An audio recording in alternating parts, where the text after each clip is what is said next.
Mr. Roastmaster, fellow Toastmasters and guests. I joined Goldline about 5 years ago, which is when I first met Richard. In that time, he's been a great mentor to me, and I'm sure to you, through his speeches, evaluations, general conversation. And he's provided tons and tons of information and told us many stories. However, I've taken the time and due diligence over the last few weeks in preparation for today to do extensive research, background interviews, internet searches, come up with material that Richard has never revealed to us before. For example, back in the early 70s, Richard was a fantastic dancer. His favorite dance, you want to guess? Disco. His favorite band? ABBA. Yes, Richard was quite the dancing machine. I actually found a couple of old movies about it. He would get out on the floor, go into the disco room, to the dance floor, be that big mirror ball up there, lights flashing off, disco pounding, boom, boom, boom, and people everywhere. Richard would walk up towards the stage, the crowd would split. He would get up there on the dance floor, he would begin his moves. He would do this little roll thing and side to side, front to back, and at the end he'd just spin around and do a split and drop down and go, ow!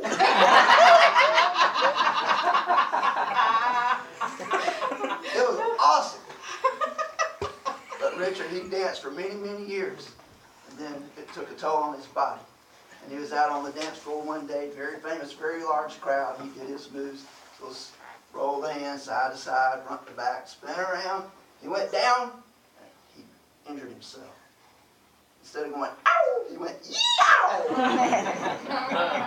And he jumped straight up in the air and hit the mirror ball with his head and broke it.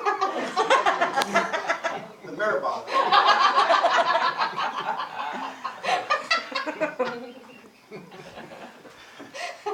He hung up his dancing shoes and hasn't done much discoing since. But since that took a lot of his time, he had to come up with another hobby. And of course, after a couple of years, he decided he could come up with something that he could stick with, something that he could do for a lifetime. And of course, it was golf. And he hired the best coaches, mentors. People would come around and teach him the game. He learned the rules, the clubs, how to play the game. He had great mental memory. But unfortunately, his muscle memory never was as good as his mental memory. Hence, a lot of the bad shots. In fact, he's shot in his career, golfing career, shot many, many birdies and eagles and pigeons and deer.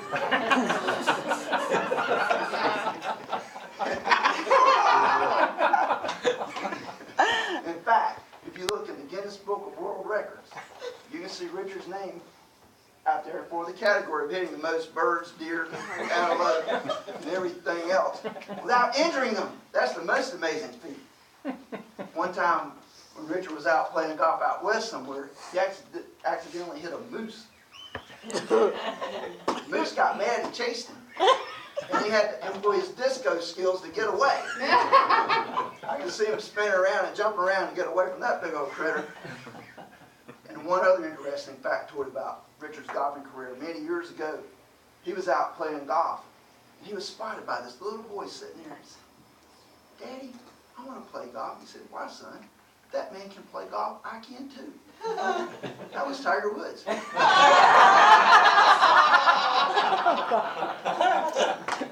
Richard has not only inspired us, but he's inspired lots of people. And I'll tell you another interesting factoid that I found out through extensive research on the internet. I employed some of the web crawlers and various tools, and I put together all these patterns looking for something in particular around all the golf courses in the world. And I have no idea how this happened, but if you drill down from space onto the third hole of every golf course in the world, you will see a man standing there with a golf club following through with a ball hitting a bird in mid-flight. Now, how in the world he got to all those golf courses all around the world to make that happen when that picture was taken? It's absolutely amazing. This person was dressed the same in every picture, and they all look exactly like Richard. I think that's how he got his name in the Guinness Book of World Records, from somebody cataloging all that from Google Maps. It's quite amazing, I think. Now, Richard, I know he's been traveling around. I don't know what you're going to do now since you've traveled around the world with golf.